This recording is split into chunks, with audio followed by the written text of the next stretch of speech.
Hey folks, I know I am just an old guy telling stories, but please leave a like and subscribe before we start. Let's enjoy in today's stories. A few months back, I found myself bored out of my mind and decided to explore the dark web. Yeah, I know it sounds like a bad idea right from the start, but I was curious. I'm just an average guy living a pretty normal life. I work a regular job and live in a small town. Nothing special. I've always been into puzzles and riddles. My grandpa got me into them when I was a kid. He'd always say, "The world is full of puzzles, you just have to find them." I never thought those words would lead me into the darkest, most terrifying experience of my life. One night I was browsing forums on the dark web, looking for something interesting to do. I found this thread called "The Ultimate Puzzle. Enter if you dare." It caught my eye. There were no comments or upvotes, just the title and a link.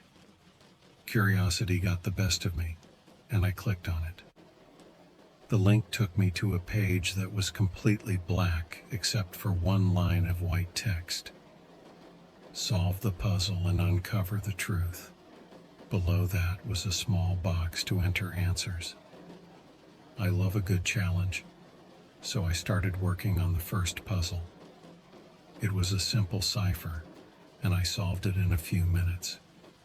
But each puzzle after that got harder and harder. They involved complex math, historical references, all sorts of stuff. I became obsessed. I spent weeks on these puzzles. I barely slept, hardly ate, and stopped hanging out with friends and family. They noticed something was wrong, but I just told them I was stressed from work. In reality, I was getting deeper into this weird, dark world. Then I reached the final puzzle. It was insane.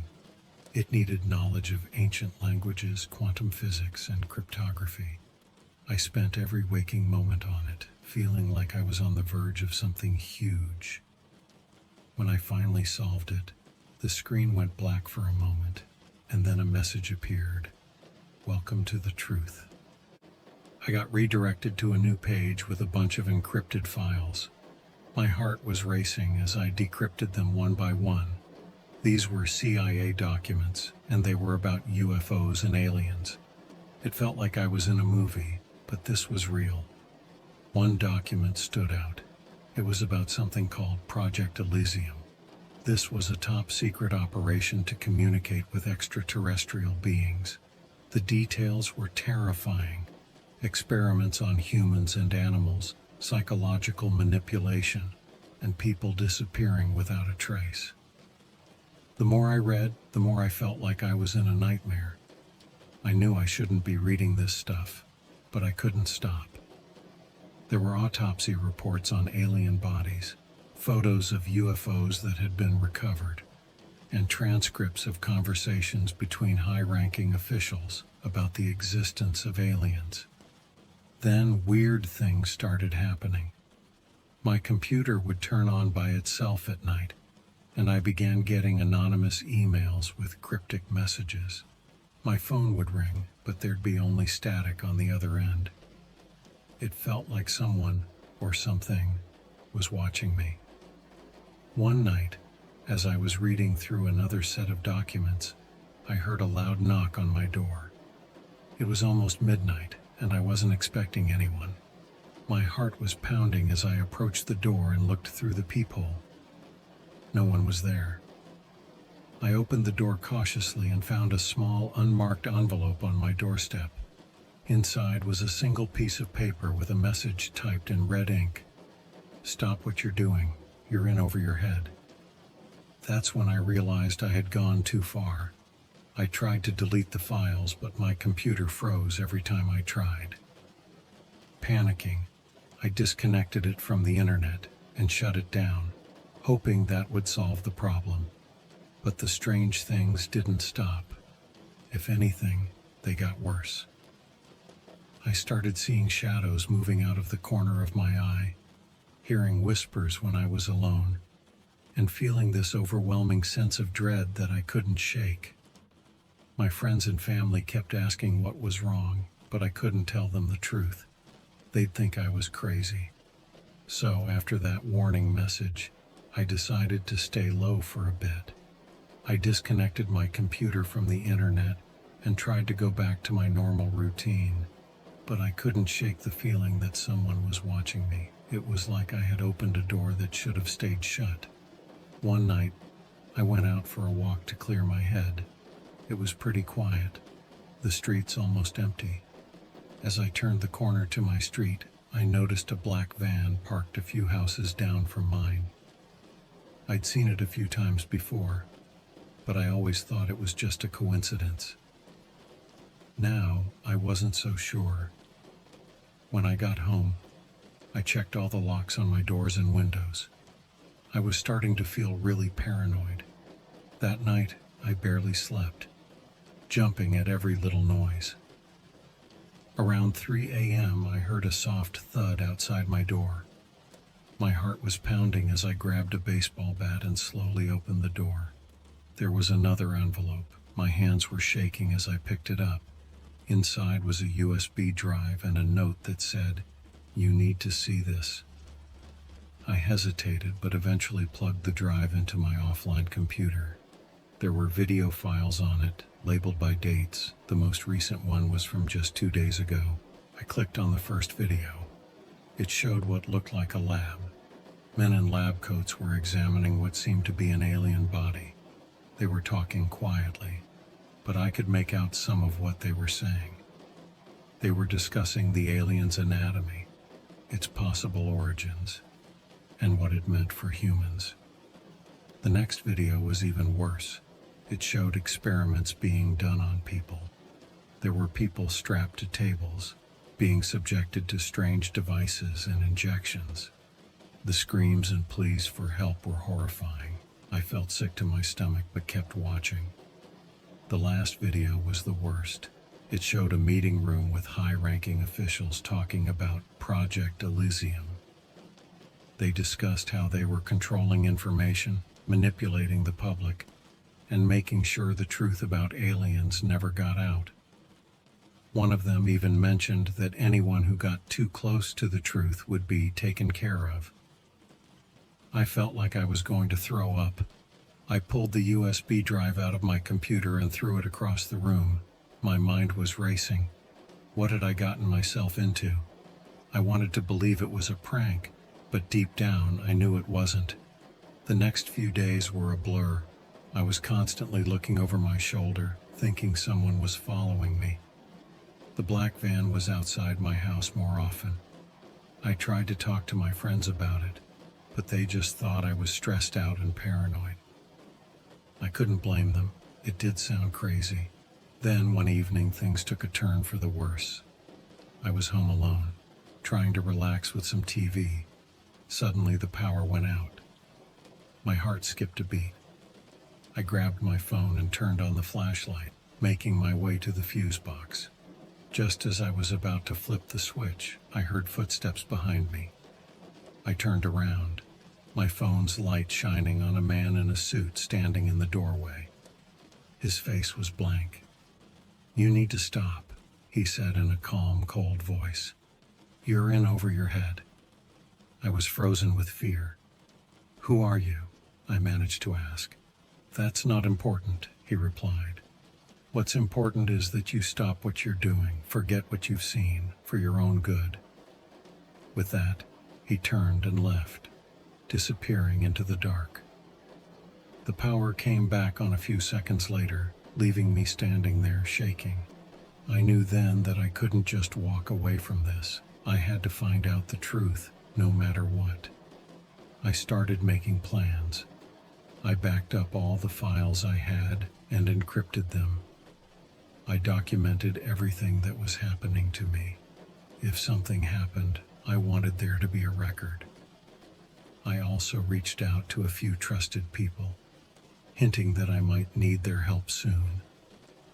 I don't know what's going to happen next, but I can't let this go.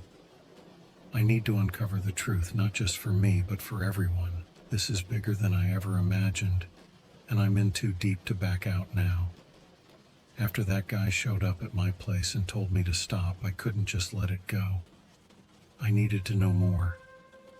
I started going through the documents again, trying to piece together what was going on. That's when I came across something that really messed me up. One of the documents was called Human Contact. If you're wondering why aliens have never made contact with humans, you're asking the wrong question. According to this document, they did make contact, but we humans did what we do best. We hurt them for information. The document talked about several times when aliens reached out, but we captured them, tortured them, and did experiments on them. Reading that made me feel sick. It was like something out of a nightmare. There were reports of aliens trying to communicate peacefully, but we responded with violence. They came with knowledge and maybe even wanted to help us, but we just freaked out and attacked them. The document described horrible experiments done on these aliens. Scientists tried to get information from them in any way they could, often killing them in the process. It was brutal and inhumane. No wonder they stay away now. We showed them the worst side of humanity. I felt a mix of anger and sadness. How could we do this? What kind of message were we sending to the universe? I wanted to believe it wasn't true, but deep down I knew it was. Everything I'd seen and read pointed to the same conclusion. I kept digging, hoping to find something good, some proof that we weren't all bad. But the more I read, the worse it got. There were more documents about how the government covered up any evidence of aliens, keeping the public in the dark. High-ranking officials talked about how important it was to control the information and keep everyone unaware. It was really depressing. I felt like the weight of this awful truth was crushing me. But I couldn't stop. I needed to know everything. I needed to understand what had happened and why. Weird things started happening more often. My phone would glitch, calls would drop suddenly, and I kept getting strange anonymous emails telling me to stop. The black van was still around, sometimes parked right outside my house for hours. I knew I was being watched, but I couldn't stop now. I had to see this through. One night, I was sitting in my living room, going through more files when I heard a noise outside. It was around midnight, and my neighborhood is usually quiet at that time. I peeked through the curtains and saw a figure standing by the black van. They were just standing there staring at my house. My heart was racing, but I knew I had to confront them. I grabbed my baseball bat and walked outside, trying to seem braver than I felt. "Who are you? What do you want?" I shouted. The figure didn't move at first, then slowly started walking toward me. As they got closer, I saw it was the same guy who showed up at my house before. "I warned you," he said in a calm, cold voice. "This is your last chance. Walk away, or there will be consequences." "I can't," I said, trying to keep my voice steady.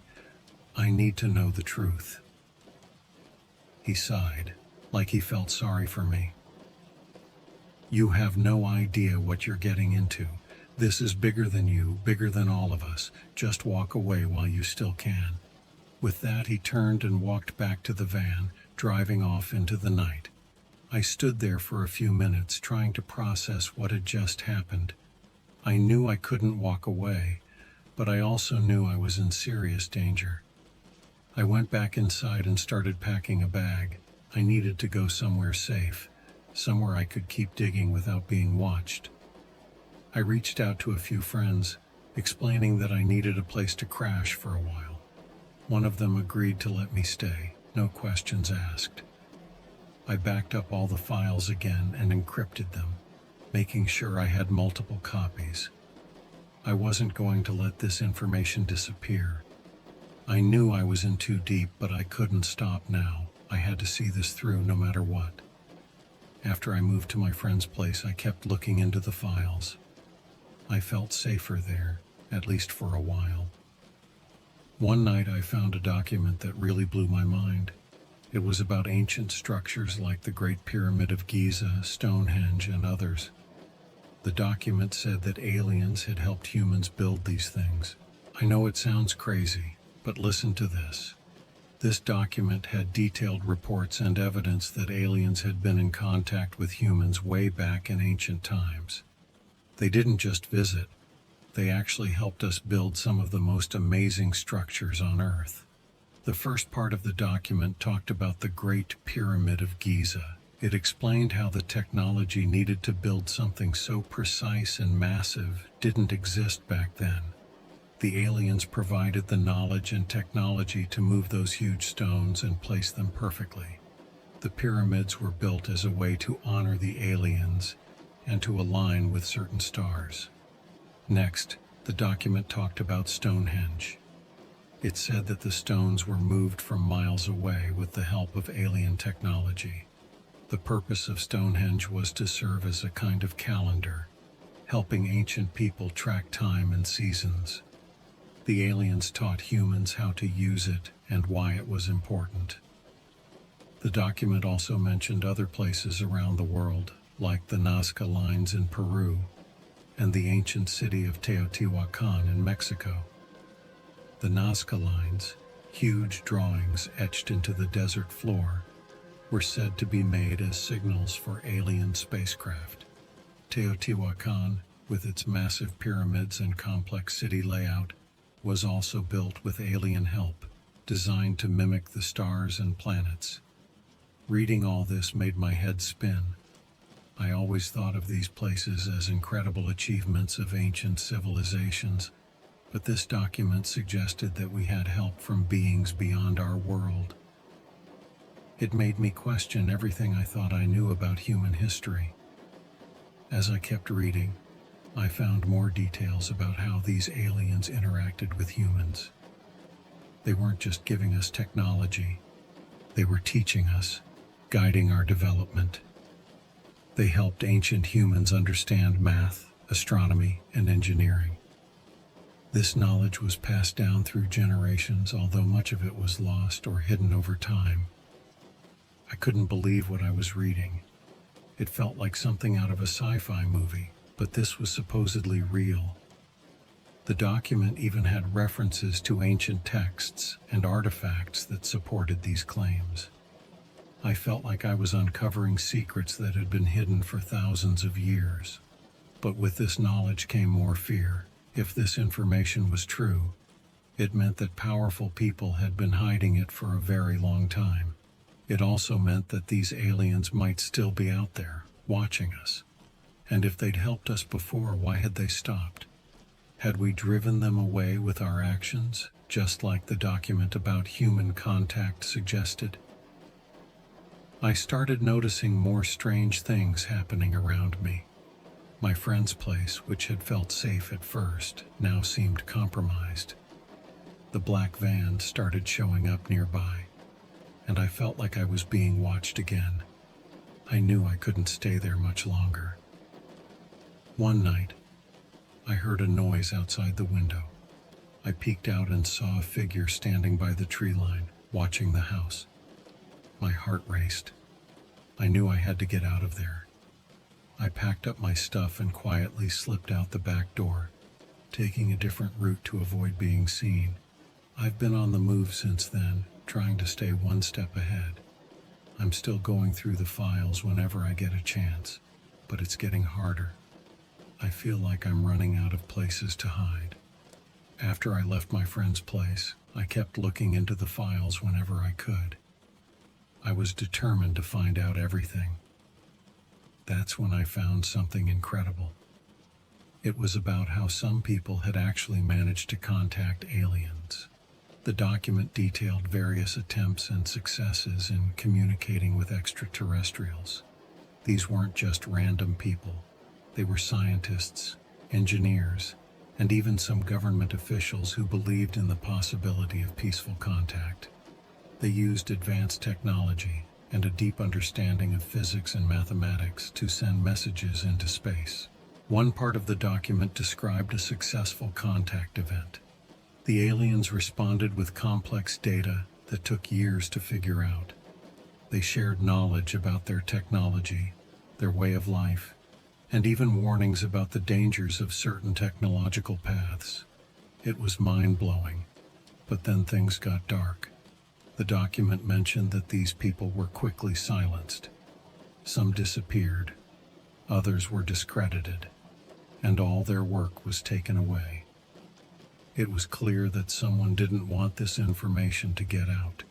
The secrecy around this was intense, and the lengths they went to cover it up were extreme. I realized I was onto something huge, and I started to get really paranoid. I kept moving, staying with different friends and trying to stay off the grid as much as possible. But the more I learned, the more I felt like I was being watched. One evening I was walking back to my temporary place when a black, expensive car pulled up beside me. The window rolled down, and a man in a dark suit leaned out. "If you don't stop this stupidity, it will be over for you," he said in a calm, threatening voice. He didn't say who he was, but I got the message loud and clear. I'm pretty sure it was the CIA or someone even more powerful than them. The way he spoke, the way he looked at me, it was clear they meant business. I froze, not knowing what to do or say. The car drove off, leaving me standing there, totally freaked out. I knew then that I had to stop. I had pushed too far, and now my life was at risk. I went back, gathered all my notes, and encrypted all the files one last time. I made sure there were multiple copies hidden in different places, just in case something happened to me. I've gone into hiding now. I'm trying to stay off the radar and keep myself safe. I don't know what's going to happen next, but I know I can't keep digging into this. It's too dangerous. The truth is out there, but some things are hidden for a reason, and the people keeping these secrets are willing to do anything to protect them.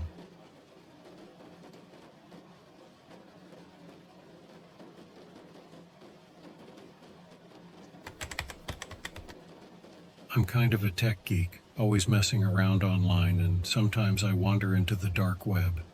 If you don't know, that's like a hidden part of the internet where a lot of sketchy stuff goes down. But I'm not into the illegal stuff. I just like reading weird theories and stories people post. One night, I found this thread called Antarctica, the Final Frontier. There weren't many posts, but the few there were enough to get me interested. People were talking about secret bases, ancient civilizations, and all that usual conspiracy stuff. But one post stood out. It was from this guy called Ice Seeker. His post was really detailed, filled with science talk and references to old research papers. He claimed that under the ice in Antarctica, there was something really old and powerful, something not from Earth. I usually don't buy into alien stuff, but the way he wrote it was really convincing. He mentioned weird magnetic anomalies, missing research teams, and even had photos of strange structures poking out of the ice. He linked to a bunch of documents and pictures on encrypted sites. I couldn't help myself. I had to know more. So I downloaded everything he linked to and spent hours going through it. There were satellite images showing odd shapes under the ice, reports from scientists who saw strange things, and even military transcripts talking about secret operations down there. The more I read, the more it felt like I was uncovering something huge. One night, while I was still reading, I got a message from Ice Seeker himself. He noticed I had downloaded the files and warned me to be careful. He said people who got too close to the truth tended to disappear. At first I thought it was just part of the conspiracy vibe, but then he sent me something that freaked me out. It was a video file, really encrypted. It took me a while to unlock it, but when I did, I wished I hadn't. The video showed a group of researchers in some remote Antarctic outpost. They were whispering, clearly scared. They kept looking at the entrance like they expected something to burst in. One woman, with a thick Russian accent, kept saying, "We shouldn't have dug so deep." The camera turned to a hole in the ice, surrounded by makeshift barriers. It looked like they had been digging for something. Then, the video cut to a scene outside. The wind and snow were howling, and the cameraman was running, making the image shake. There were screams, faint, but getting louder. He turned the camera back to the outpost and I saw it, a massive dark figure moving in the storm, way too big and fast to be human. The video ended abruptly. I sat there in the dark, heart pounding. I tried to convince myself it was a hoax, but the fear in their voices seemed too real. The desperation in their eyes wasn't something you could fake easily. I messaged Ice Seeker, asking for more info. He replied quickly, sending me some coordinates and telling me to check them against the satellite images I had. I did, and what I found was even creepier. The coordinates matched spots with weird anomalies, places where the ice had melted or where the snow was disturbed in precise patterns. For weeks, I was obsessed. I barely slept, always comparing notes, reading more documents, trying to piece it all together. I started noticing weird things. My internet would drop at strange times. My computer acted up, and I felt like someone was watching me. I saw unfamiliar cars parked near my house, and once I thought I saw someone standing in my yard staring at my window. But when I went to check, no one was there. The paranoia was getting to me, but I couldn't stop. I had to know the truth. One night I got another message from Ice Seeker. He said he had to go dark for a while. Things were getting too dangerous. He told me to be careful, to trust no one, and that they were always watching. Before he signed off, he sent me one last file. It was a map showing a route through the Antarctic ice to what he called the source. I don't know what came over me, but I decided I had to see it for myself. I quit my job, used up my savings, and booked a flight to the southernmost point I could reach. I told my family I needed time away, that I was going on an adventure. They were worried, but they couldn't stop me. I was too far gone. As I boarded the plane, I couldn't shake the feeling I was making a huge mistake. But it was too late to turn back. I was on a mission to uncover a secret buried for thousands of years, and I had no idea what was waiting for me in the frozen wasteland of Antarctica. All right, so after I made it to Punta Arenas in Chile, I joined a tour group heading to Antarctica. I figured blending in with tourists would keep me under the radar. The flight over the Antarctic Peninsula was unreal, just endless white as far as you could see. When we landed, I split off from the group and headed towards the coordinates Ice Seeker gave me. It was risky, but I had all the gear I needed. Maps, a satellite phone, a portable heater, and a small tent. The first few days were brutal. The cold cut right through my clothes, but I pushed on. The landscape was just endless ice and occasional rocks. I checked my GPS every few minutes to make sure I was on the right path. On the third day, I found the first anomaly. It was a patch of ice that looked smoother than the rest, almost like it had melted and refrozen. I set up camp nearby and started digging. After hours of hard work, I uncovered a metal hatch. It was frozen shut, so I used my heater to thaw it. After a while, it finally opened. Inside, there was a ladder leading down into darkness. I hesitated, then climbed down. The air inside was surprisingly warm. My flashlight showed a narrow corridor with strange symbols and hieroglyphics. The walls were made of metal, but it felt different, almost organic. As I went deeper, I found rooms filled with machinery, all covered in dust and ice. It looked like no one had been there for ages. I took pictures and notes, trying to document everything. One room looked like a control center, with screens and panels that were long dead. There were more symbols and what looked like a star map on one wall. Then I heard a faint humming noise from deeper inside. I followed the sound, my heart pounding. The corridor ended at a massive door. I pushed it open and stepped into a huge chamber. In the center was a glowing orb suspended in midair. It pulsed with a soft blue light and the humming was louder. I approached the orb, feeling a strange static sensation on my skin. The light grew brighter as I got closer. Just as I was about to touch it, I was thrown backward by an invisible force. I hit the ground hard, my head spinning. When I came to, I was outside, lying in the snow. My gear was scattered, and the hatch was closed.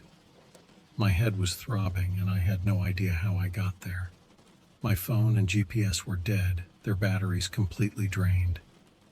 I gathered my things and made my way back to camp, shaken and confused. Over the next few days, I tried to make sense of what had happened. I checked my notes and pictures, but they were incomplete, like some of the information had been wiped. I knew I had to keep going to the next coordinates iSeeker gave me. I needed more answers.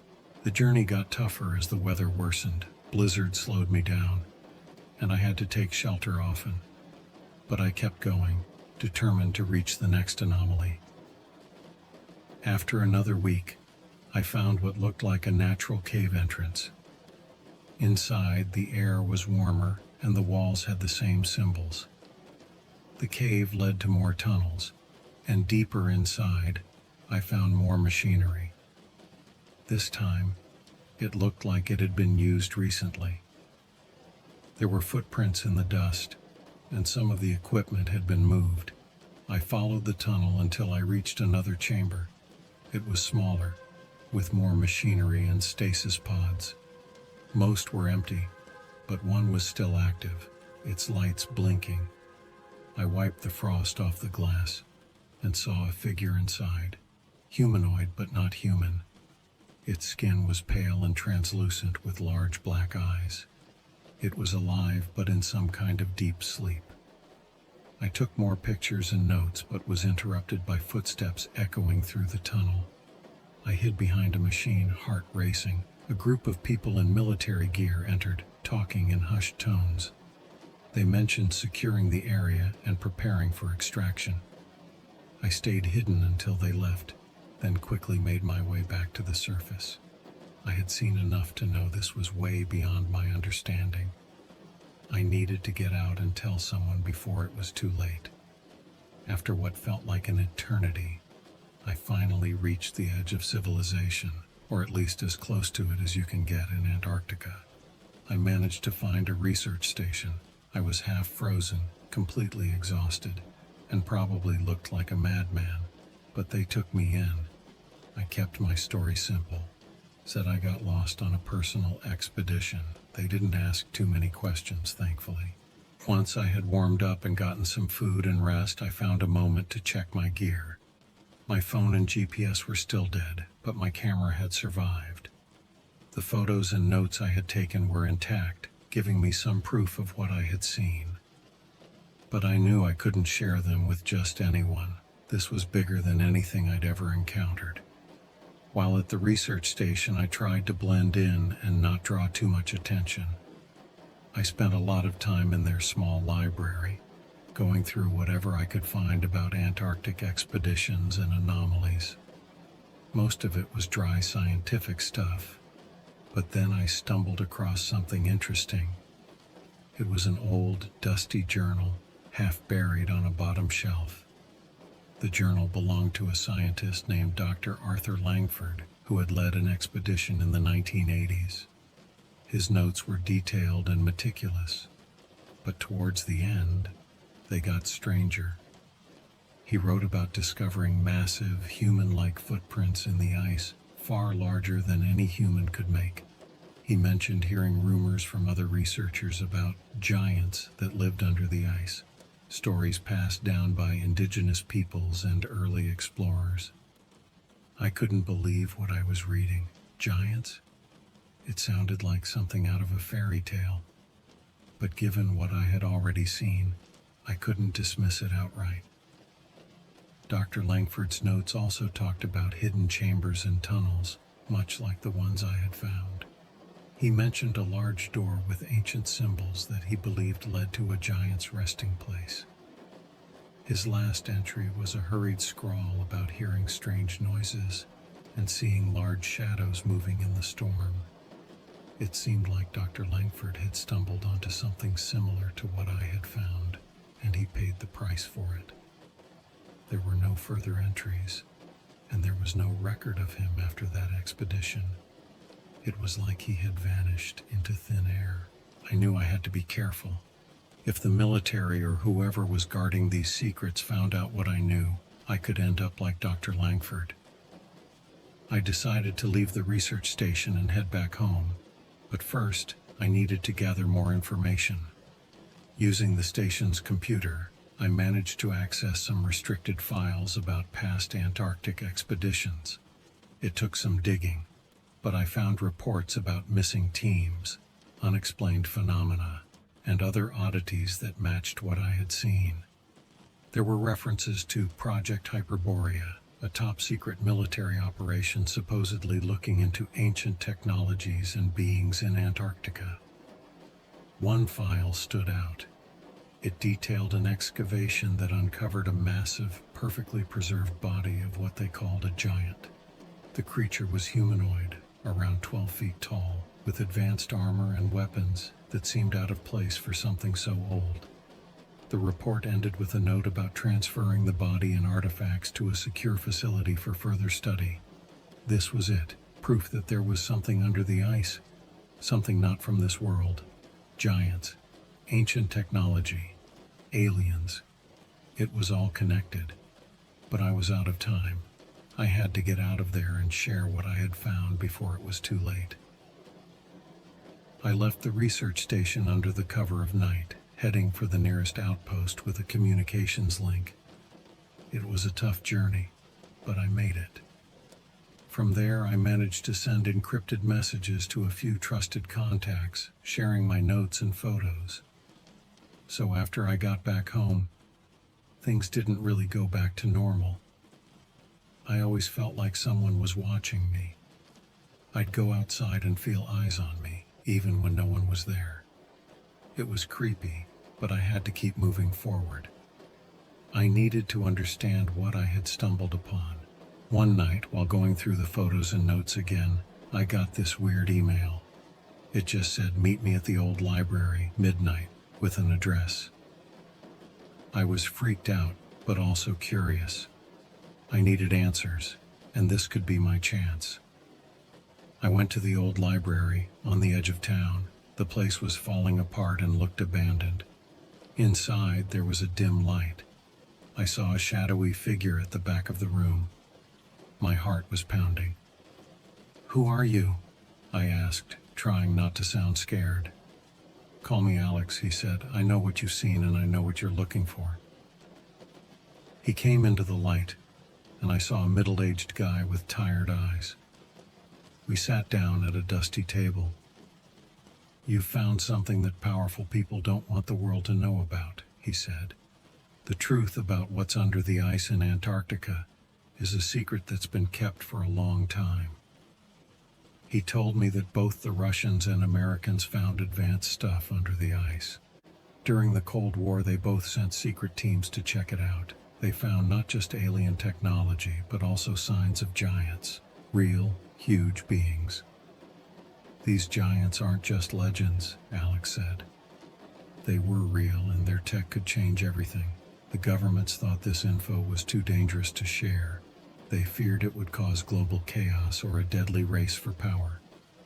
So, they kept it all secret, pretending it was just scientific research. Only a few top people knew the real story. They even spread false info to discredit any leaks or conspiracies." I asked Alex how he knew all this. He sighed and said, "I was part of one of those expeditions. I saw things that changed me forever. When I tried to talk about it, they came after me. I've been hiding ever since." He handed me a small encrypted drive. "This has everything I've found, documents, photos, videos. It's dangerous, but the world needs to know. Share it carefully. I took the drive, my hands shaking. Why are you helping me? Because someone helped me once, he said, and because it's time for the truth to come out. I left the library, feeling scared but determined. I knew this info put me in more danger, but I couldn't ignore it. The world needed to know what was hidden under the ice. Over the next few days, I worked hard to decrypt the drive and go through the info. What I found was insane. Detailed reports from both Russian and American scientists, videos of the digs, and images of the giants and their tech. There were also secret talks between high-ranking officials about keeping all this under wraps. I reached out to a few trusted journalists and researchers, sharing the files with them. They were skeptical at first, but the sheer amount of info convinced them. We agreed to release everything at the same time so it couldn't be shut down easily. As the release day got closer, I noticed more strange things. Unmarked cars, weird calls, people following me. I knew the risk, but it was too late to stop. The truth had to come out. Finally, the day came. We released everything online. The documents, videos, photos. It went viral quickly. People were shocked, angry, and scared. The governments initially denied everything, but the evidence was too strong. They had to start addressing the public outcry. In the weeks that followed, there were many investigations and hearings. The world was finally learning about the secrets under the Antarctic ice. It wasn't just about the advanced tech or the giants. It was about how far those in power would go to keep control. As for me, I'm still paranoid, always looking over my shoulder. But I feel a bit of relief.